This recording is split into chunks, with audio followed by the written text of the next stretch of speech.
долгожители, и все это, конечно, Ли и Мяо. Точнее, Ли, именно деревня Ли.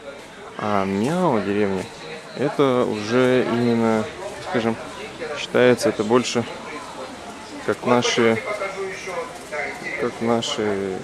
цыгане, которые занимались какими-то продажей, перепродажей, убийствами, какими-то обманами, каким-то колдовством. Это уже вот мы зашли в Мяу в деревне. Здесь прям сразу чувствуется. Вот, даже интересная символика. Стынь.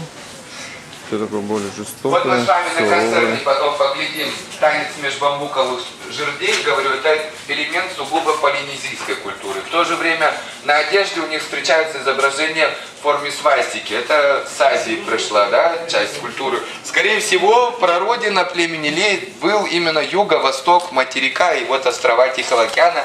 Если кто-то видел «Остров Пасхи», фильм такой, да, вы видите, очень много сходства. Даже чисто антропологически племени люди Ли абсолютно не относятся к монголоидной расе.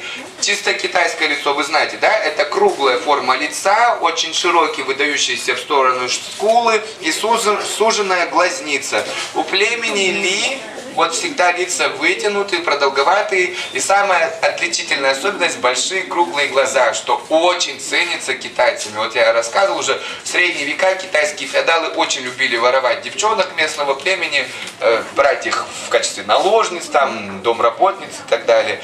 И одна из теорий, откуда пошла манера покрывать лицо татуировками, что, дескать, девчонки нарочно себя уродовали, чтобы, не быть красивыми. Да, страшно.